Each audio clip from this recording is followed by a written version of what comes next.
É com muita alegria que mais uma vez Deus nos dá a oportunidade de cultuar ao seu nome, de louvar ao Senhor Deus Todo-Poderoso.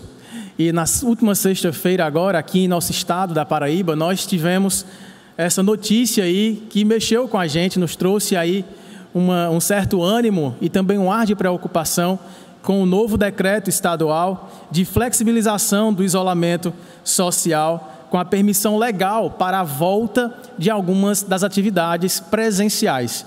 E aí, quando nós recebemos essa notícia, ficamos naquela sensação estranha de alegria e grande expectativa por poder voltar a nos reunir aqui fisicamente, estarmos olhando uns para os outros, né? Não podendo ainda abraçar uns aos outros, mas estarmos juntos adorando a Deus. E também aquela sensação estranha da preocupação, porque o decreto vem em um momento em que a doença ainda está grave aqui na Paraíba, a disseminação desse vírus ainda continua grande, cresce o número de mortos diariamente, e isso nos assusta, nos faz ficar em dúvida sobre o que fazer. E você deve ter recebido hoje pela manhã, se você pertence à Igreja Pré-Santo Tambaú e faz parte de algum grupo de WhatsApp, um documento do Conselho da Igreja, dando as diretrizes e as orientações sobre a nossa volta, que não será imediata, mas que está sendo preparada. O nosso local será todo preparado para que, se Deus assim nos permitir e se a nossa realidade nas próximas semanas nos for favorável, poder voltar com a capacidade aqui em torno de 30% das pessoas para juntos cultuarmos. O certo é, irmãos, que a cada dia, a cada novo decreto, a cada nova notícia, cresce em nós essa ansiedade pela cura dessa enfermidade tão grave que tem assolado o mundo inteiro e não tem sido diferente aqui. Todo dia nós recebemos notícias de pessoas próximas a nós que estão enlutadas por perderem um ente querido, ou nós mesmos perdermos irmãos, no sentido de não os ter mais aqui, sabendo que eles estão com o Senhor, e que a palavra de Deus ensina que a morte para os justos, ela é boa, ela é perfeita, ela cumpre o propósito para o qual nós fomos salvos, que é estar com o Senhor, sendo consolado por Ele na glória. Mas o fato é que fica a saudade, fica a angústia daqueles que não puderam fazer quase nada para salvar a vida de entes tão queridos, de amigos próximos. E é por tudo isso que nosso coração anda ansioso, para que haja o surgimento da nova vacina, e Deus, a gente ora para que Ele abrevie esse tempo e que a gente tenha de volta algo próximo da normalidade que tínhamos antes. Mas nessa manhã eu queria falar de uma expectativa acerca daquilo que Deus faz e que excede todo tipo de providência, até mesmo todo tipo de milagre. Deus é poderoso e Ele pode mover a comunidade científica para descobrir em tempo recorde e colocar ao nosso alcance de toda a população mundial a nova vacina para o combate ao coronavírus. Ele pode fazer isso a qualquer tempo. Ele pode também curar pessoas enfermas pelo poder da sua palavra. E assim nós temos relatos na palavra de Deus que Ele realmente é o Deus que cura, é o Jeová Rafá. Mas nós sabemos também que Deus, em cada uma das etapas da história humana, cumpre os seus determinados propósitos para a maior glória do seu nome e maior benefício do seu povo. E por isso nós devemos ansiar não apenas por estes milagres, que já seriam gloriosos para nós, de cura, de descoberta científica, a capacitação que Deus pode trazer hoje para nós e abençoar toda a população mundial. Mas eu não queria falar deste milagre específico da cura física nesta manhã. Eu queria convidar você a abrir a palavra do Senhor em Lucas capítulo 7, para que meditemos sobre o maior de todos os milagres. Então, se você puder abrir a sua Bíblia, no livro do evangelista Lucas, no capítulo 7, nós vamos fazer a leitura dos versos 36 até o final do capítulo. Então, Lucas, capítulo 7, verso 36 em diante. Diz assim a palavra do Senhor: Convidou um dos fariseus para que fosse jantar com ele. Jesus, entrando na casa do fariseu, tendo atendido ao seu convite, tomou lugar à mesa. E eis que uma mulher da cidade, pecadora, Sabendo que Jesus estava à mesa na casa do fariseu, levou um vaso de alabastro com unguento. E estando por detrás de Jesus, aos seus pés, chorando, regava-os com as suas lágrimas e enxugava com os seus próprios cabelos. Beijava-lhe os pés e os ungia com unguento.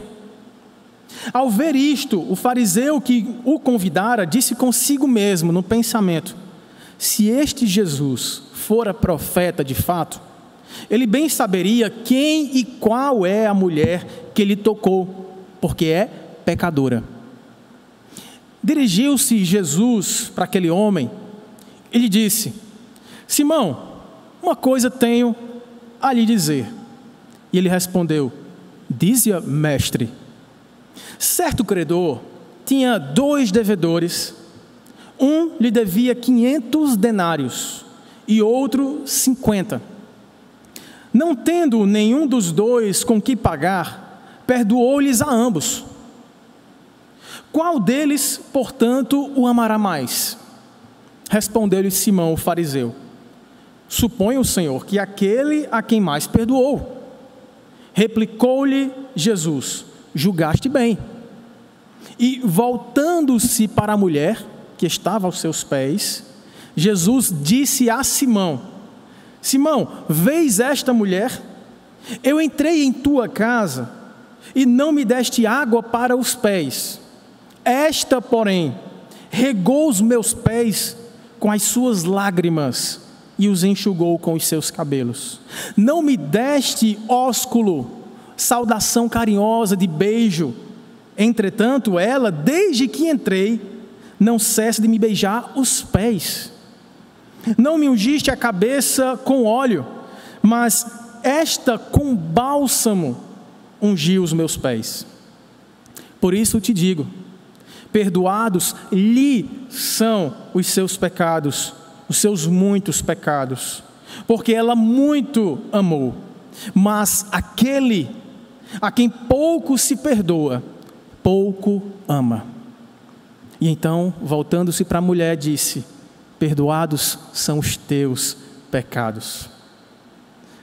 E os que estavam com ele à mesa começaram a dizer entre si: quem é este que até perdoa pecados? Mas Jesus disse à mulher: a tua fé te salvou, vai-te em paz. Santo Deus e precioso Pai, bendito seja o teu nome. Queremos te agradecer, Senhor, porque apesar de não estarmos juntos ainda, cultuando ao Senhor, fisicamente no mesmo lugar, sabemos que o Senhor é o Deus de todos os lugares.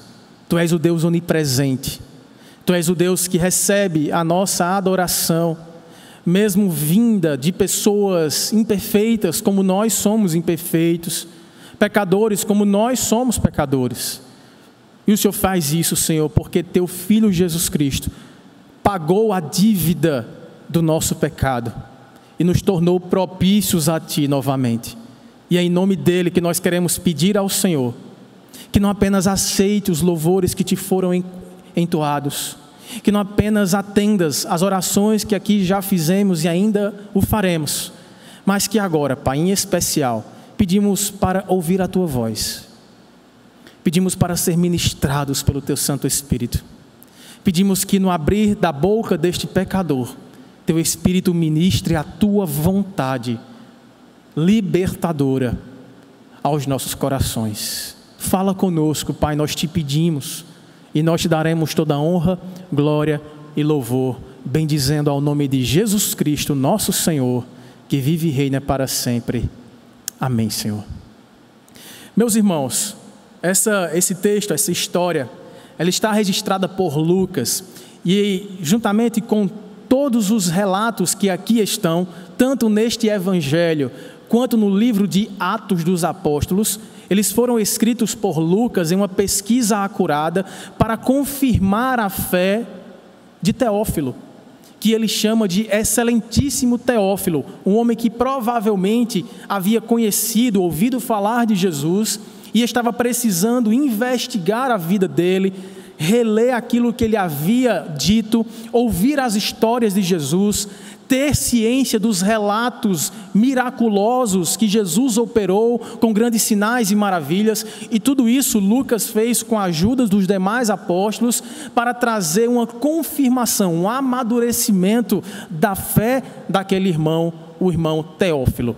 E aí, quando Lucas está escrevendo este evangelho, Lucas, que era médico, ele se dirige a Jesus chamando de médico dos médicos, deixando muito claro que todo o ministério de Jesus visava o atendimento aos necessitados, aos pobres de espírito, aos que se reconheciam pecadores e carentes da glória e da graça de Deus. Se você voltar aqui 1 ou 2 páginas para o capítulo 5 do Evangelho de Lucas, no versículo 31 e 32, nós vemos que Lucas deixa muito claro para Teófilo do que se tratava a vinda ou a primeira vinda de Jesus a este mundo. Ele disse assim, registrando as palavras de Jesus: os sãos, os sadios, os que têm saúde, não precisam de médico, e sim os doentes é que precisam. Eu não vim chamar justos, eu vim chamar pecadores ao arrependimento. Então Jesus, o médico dos médicos, veio ao mundo para resgatar os enfermos, os doentes, os aflitos de alma, aqueles que, feridos por seus próprios pecados, haviam encontrado em Jesus esperança de perdão, de compaixão. Então o ministério de Jesus é apresentado aqui neste evangelho de uma forma muito contundente pelo evangelista Lucas, como ministério não da justiça a priori, mas da compaixão. E essa talvez tenha sido a dúvida de João Batista. Lembra que João Batista foi aquele que veio para abrir os caminhos para o Messias. Ele veio para anunciar uma voz solitária que clamava do deserto: endireitai os vossos corações, os vossos caminhos, porque ele vem, é chegada a hora, o reino de Deus vem.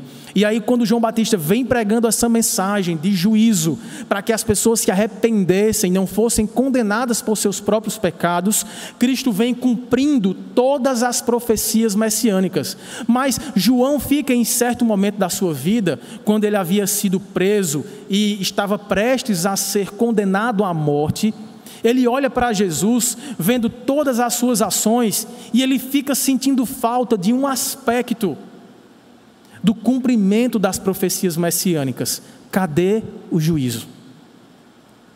E aí, no capítulo 6 e no capítulo 7, você pode ver, nos versículos iniciais, João Batista procura Jesus, a partir do verso 18 do capítulo 7, e ele envia mensageiros, porque ele não podia ir lá, já estava preso, para perguntar a Jesus se ele era de fato o Messias. E aí Jesus responde para ele, citando aí uma coletânea, trechos de profecias acerca do Messias, lá no verso 22, dizendo: então Jesus respondeu: ide, discípulos de João, e anunciai a ele o que vistes e o que ouvistes. Os cegos veem, os coxos andam, os leprosos são purificados, os surdos ouvem, os mortos são ressuscitados, e aos pobres anuncia-lhes o evangelho. E bem-aventurado é aquele que não achar em mim motivo de tropeço. Jesus cita aqui parte do ministério messiânico: cura, libertação de endemoniados e pregação do evangelho aos pobres. E aí os discípulos de João voltam com essa mensagem para ele, e parece que João agora estava precisando, em sua crise, sem compreender o que estava acontecendo, talvez imaginando que nessa primeira vinda o Messias já viesse para restaurar todas as coisas, para julgar os inimigos de Deus e para condenar os malfeitores.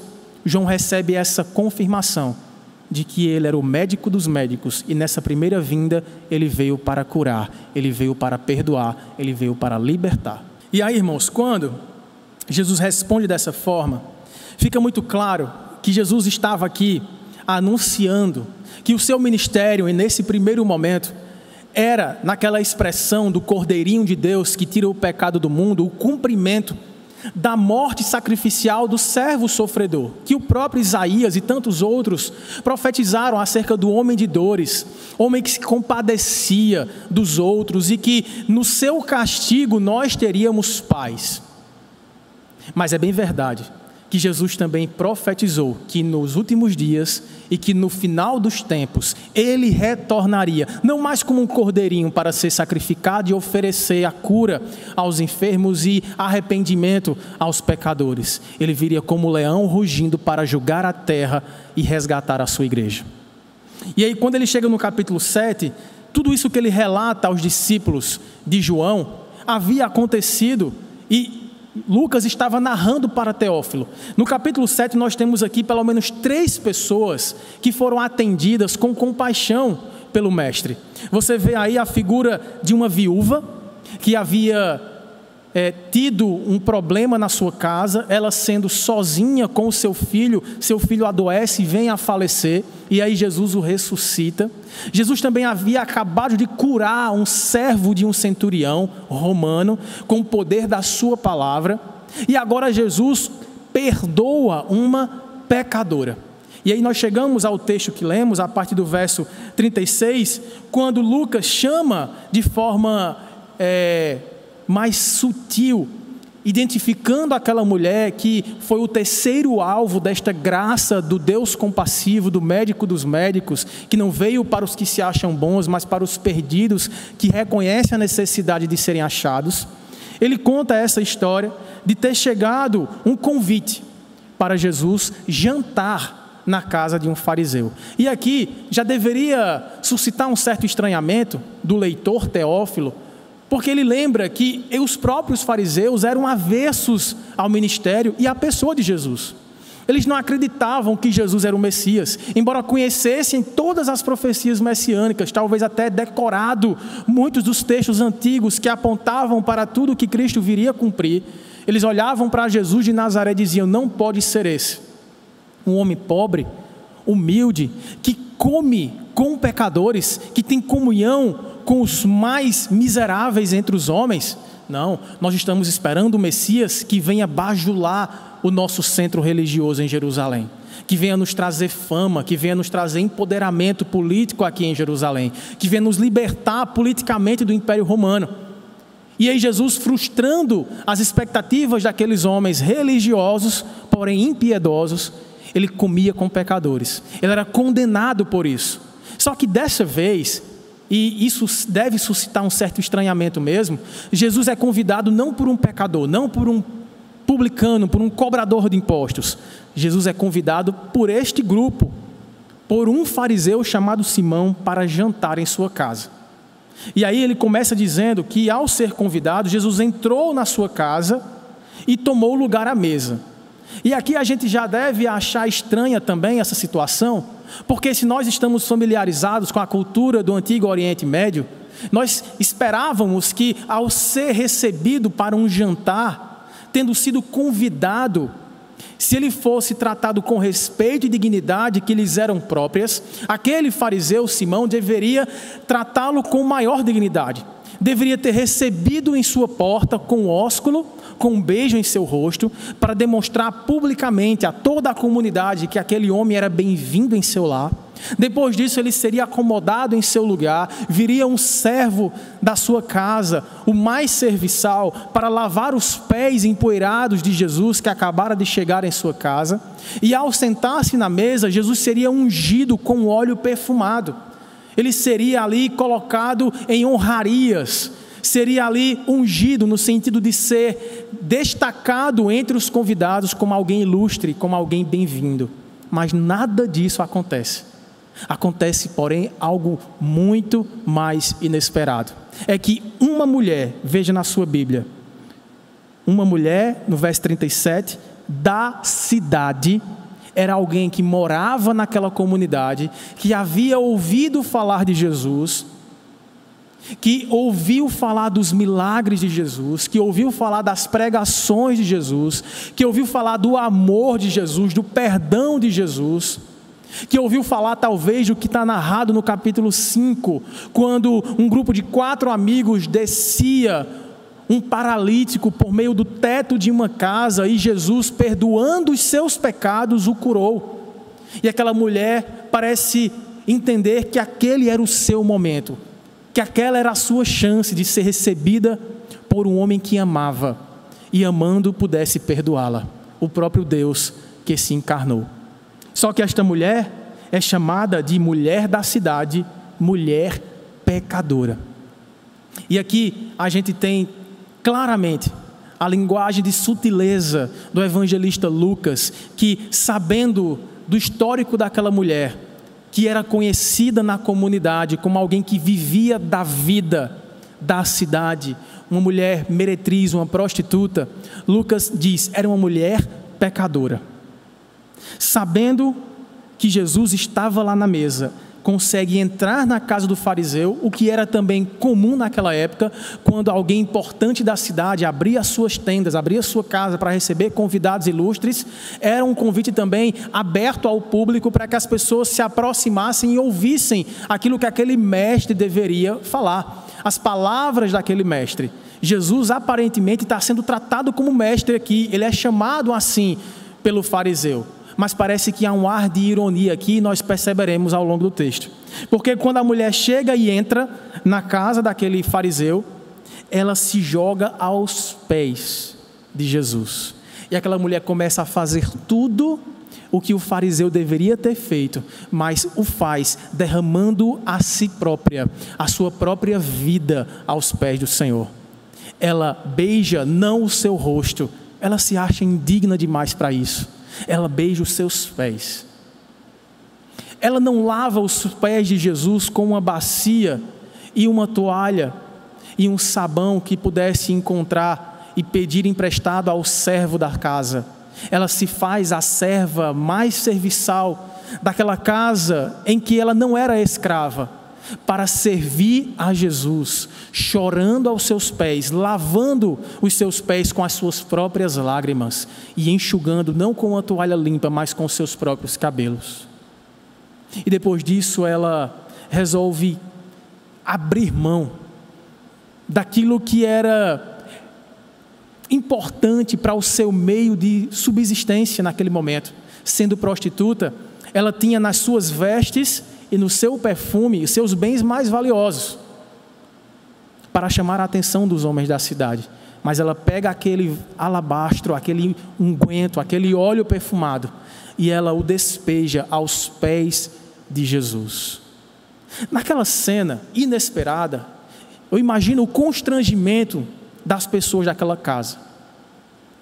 E aí este constrangimento, ele vem em forma de orgulho vaidoso do dono da casa, que ao invés de pensar assim, esta mulher que não é serva, está tratando do meu convidado de uma forma muito mais especial da qual deveria ter tratado. Não, ele começa a condenar Jesus em seu coração, julgando aquela mulher e considerando-se um mestre superior. Porque veja, pensando consigo mesmo, no verso 39, ele disse, se este aí, que é profeta, que se diz mestre, que se diz Messias, fosse de fato verdadeiro, bem saberia quem e qual, que tipo de mulher é esta aí que está ali tocando, porque é pecadora. Na mente pervertida, cheia de orgulho, vaidade, presunção, egoísmo, soberba, aquele homem começa a olhar para aquela mulher, rebaixando-a a uma condição de pecadora, como Lucas bem coloca, como se ele não o fosse pecador também. E condenando aquela mulher no seu coração, ele transfere a condenação de juízo daquela mulher para aquele a quem a mulher estava tocando. E em um ar de perversão na sua mente, ele interpreta aquela cena como se fosse um oferecimento sensual daquela mulher para com o mestre. Ele saberia quem o está lhe tocando. Só que Jesus é Deus. E Jesus, sondando a mente, o coração daquele fariseu, ele se dirige para o fariseu e diz assim: Simão, uma coisa eu tenho a dizer a você. Ele respondeu: dize-a, mestre. Veja a ironia com a qual ele continua humilhando Jesus na frente de toda a comunidade.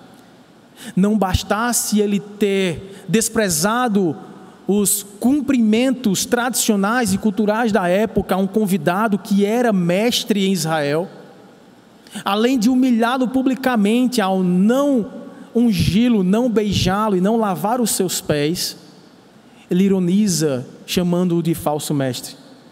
E aí Jesus, irmãos, de forma tão compassiva, ele sendo Deus, ele poderia sim, com o estalar de dedos, ferir aquele homem, tornar aquele homem leproso, envergonhar aquele homem, humilhar, revelar os seus pecados. Mas Jesus o tempo todo estava interessado em exercer a sua compaixão para levar a salvação aos perdidos. E aí Jesus conta essa história. Havia um certo credor, verso 41, que tinha 2 devedores. Só que um devia muito mais do que o outro. Enquanto um devia 500 denários, 500 dias de trabalho, o outro devia 50, 10 vezes menos. Só que o credor acaba perdoando a ambos. Perdoa a dívida, esquece, rasga a dívida dos 2 devedores, não tendo nenhum com o que pagar. E aí Jesus pergunta: qual deles, Simão, amará mais o credor?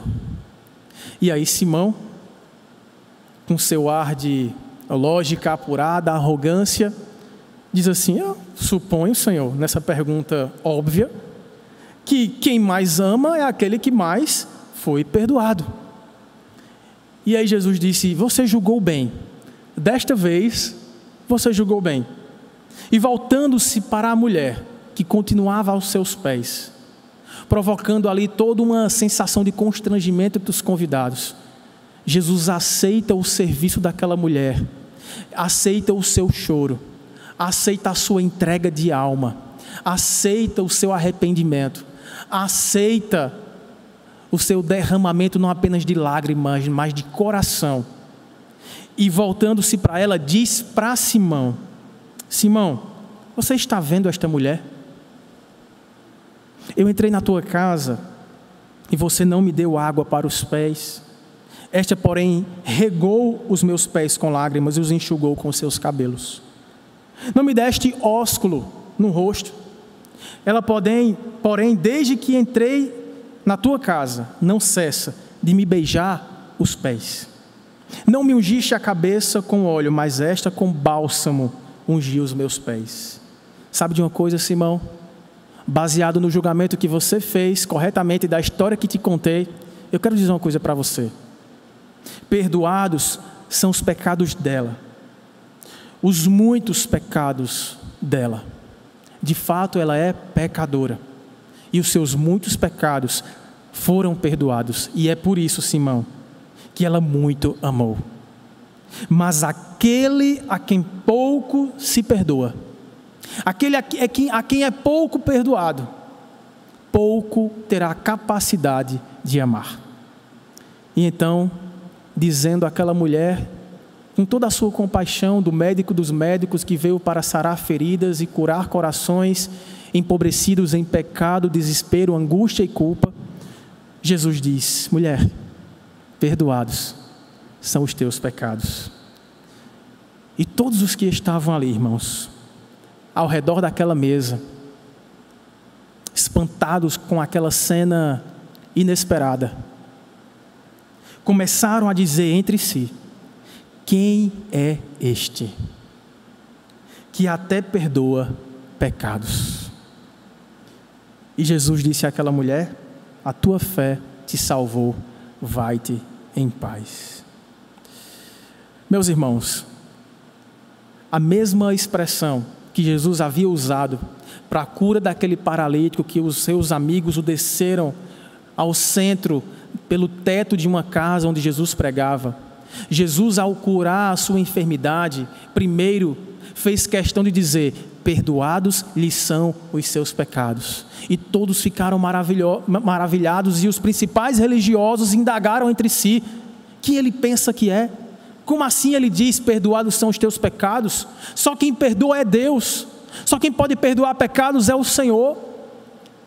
Talvez esta história tenha chegado aos ouvidos daquela mulher, e ela identificou Jesus como sendo Deus, aquele que poderia perdoar os seus pecados. E é isso que Jesus reafirma neste momento: mulher, todos os teus muitos pecados foram perdoados, e é por isso que você muito me ama agora.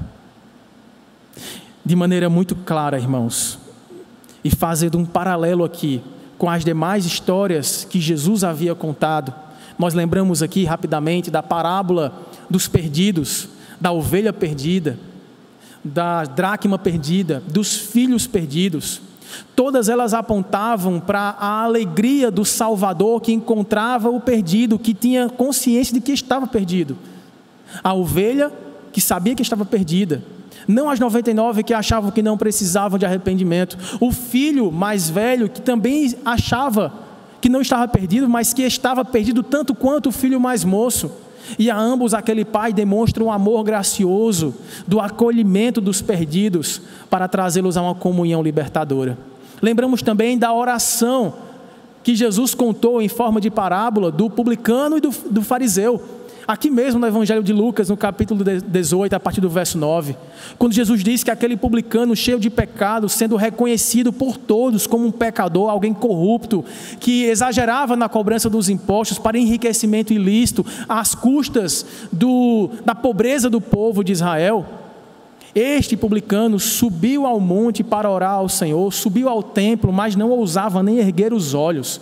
Tinha vergonha dos seus pecados e ficava ali contido, batendo em seu peito, clamando por misericórdia. Enquanto que ao seu lado, mas ao centro do templo, com as mãos erguidas, olhares altivos, havia um fariseu, tanto quanto era Simão. E este fariseu não batia no peito reconhecendo-se pecador, mas apontava o dedo para aquele publicano, dizendo: Senhor, eu te louvo porque sou justo, não sou pecador como este. Eu te louvo porque não sou mentiroso como ele, corrupto como ele. Eu te louvo, Senhor, porque não sou transgressor da tua lei, tanto quanto é este publicano. Eu te louvo, Senhor, porque sou bom. E aí Jesus fala que aquele que subiu para se exaltar, desceu humilhado, porque não foi perdoado os seus pecados. Mas aquele que subiu até o Senhor para se humilhar, para se arrepender, para buscar somente pela graça, pela misericórdia do Deus que perdoa pecados, este desceu exaltado, porque perdoados foram os seus pecados. Irmãos, de juiz, Simão se torna réu. A mulher de ré se torna justa, justificada, inocentada em suas penas, em seus pecados. Jesus, que estava sendo condenado no coração daqueles fariseus e dos seus bajuladores que o cercavam naquele jantar constrangedor, em que Jesus foi chamado para ser humilhado publicamente, para ser desmistificado e acusado de falso mestre, falso profeta. Jesus agora olha para aquele homem e ainda assim, com olhar compassivo, oferece uma chance de arrependimento. Simão, você se considera um devedor de 50 denários. Esta mulher se considera uma devedora de 500 denários. Mas está aqui. Eu ofereço a vocês dois o meu perdão. Ela muito ama, porque os seus pecados, os seus muitos pecados, os seus pecados reconhecidos em sinceridade e humildade de coração foram perdoados. E os teus, o que farás com eles? Em momento algum, irmãos, Jesus aqui está ensinando salvação por obras. Veja que a ordem não é a mulher fez e assim recebeu o perdão. A ordem é porque foi muito perdoada, muito amará. Porque nós fomos alcançados pela graça e misericórdia de Deus, é que nós somos capacitados a, com extrema gratidão, Senhor, eu não merecia nada, mas tudo Tu me deste. Eu não seria ninguém, seria horrivelmente afastado da Tua presença por toda a eternidade, porque sou pecador, mas Tu tornaste o Teu Filho pecado miserável na cruz do Calvário, numa cruz de vergonha e humilhação pública, de dor e constrangimento, de abandono completo da comunhão com o Pai, para me fazer justificado. Por isso eu me jogo aos Teus pés, rogando a Tua graça, e assim aceitando a minha condição de necessitado, pobre, cego e nu, e assim recebo novas vestes, e assim recebo a adoção de filho, e assim recebo o anel de filiação, e assim recebo agora o convite para fazer parte da Tua família, e assim, Senhor, não sou mais inimigo Teu, fui feito Teu amigo, Teu filho, Teu servo. Eis-me aqui aos Teus pés, eu o beijo, eu o adoro e eu entrego tudo o que tenho a Ti. Essa é a atitude, irmãos, daqueles que se reconhecem pecadores. Estes encontrarão diante de um Deus compassivo perdão, libertação de culpa, vida eterna. As nossas obras apenas testificam, irmãos, a nossa fé. São expressões de gratidão pela graça, um favor imerecido que recebemos, pelo milagre de tão grande salvação. O milagre de curar o servo do centurião foi um grande milagre. Jesus curou sem precisar ir à casa do centurião, que também de maneira humilde se reconhecia pecador. Dizia: mestre, Senhor, Tu tens autoridade, não precisa ir à minha casa, eu sou pecador. Mas se Tu mandares com uma palavra, o meu servo será curado. E assim aconteceu, todos se maravilharam. Um milagre ainda maior ocorreu logo em seguida, segundo o relato de Lucas. É que depois de curar esse servo de um centurião romano, Jesus agora ressuscita o filho de uma viúva. Mas logo em seguida, Lucas nos traz um relato de um milagre que supera em muito o milagre da cura e o milagre da ressurreição. Porque o milagre da cura, irmãos, nos traz saúde aqui, neste mundo. E aqui não sabemos quanto tempo temos para viver com a saúde que agora recebemos da parte de Deus. O milagre da ressurreição é grandioso, é maravilhoso. Mas aquele homem, aquele filho daquela viúva que ressuscitou, também veio a falecer. Não sabemos, não temos ciência do quanto de tempo que aquela mãe pôde aproveitar, quantos anos ainda teve de convivência com o seu filho ressuscitado, porque ele voltou a falecer. Mas agora, Lucas nos traz um relato do maior de todos os milagres. É o milagre da salvação. É o milagre do perdão dos nossos pecados. É a transformação da vida de alguém completamente desprezível por ser pecador, eu e você. E Deus simplesmente abre os braços e nos estende a destra da fraternidade, da amizade com Deus, da graça que acolhe, da misericórdia que perdoa e do amor que nos transforma e nos faz seus filhos. É deste milagre, irmãos, que nós mais precisamos. Este é o milagre precioso que, se você não experimentou ainda, é Ele que está despertando toda a ansiedade do seu coração. Essa é a sua maior necessidade. Essa era também a minha maior necessidade. O milagre da salvação. Pense um pouco comigo enquanto caminhamos para o fim dessa mensagem. O que é que vai mudar em sua vida, em minha vida, quando finalmente descobrirem a cura da Covid-19? Quando finalmente descobrirem uma vacina que poderá ser acessível a todos e toda a população mundial ficar imune a este novo coronavírus. O que é que vai mudar em nossa vida?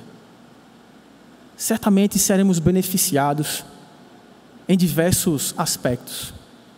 Teremos comunhão física novamente uns com os outros.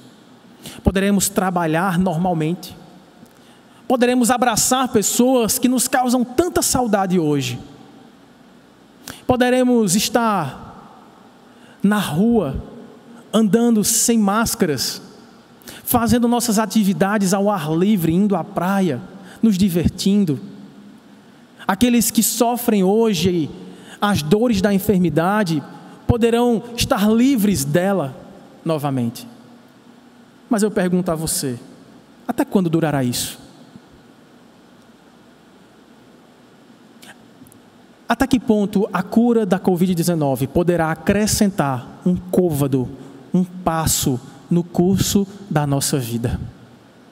Eu adianto para você, a cura da Covid-19 não acrescentará, não garantirá acréscimo de um dia sequer na nossa história. Deus pode operar este milagre agora. Deus pode fazer com que a ciência se desenvolva como nunca se viu antes e a vacina fique pronta em poucas semanas. Deus pode fazer isso. E será um milagre para glorificarmos o seu nome. Mas este milagre não atende à maior de nossas necessidades, porque ele não tem efeitos para a eternidade.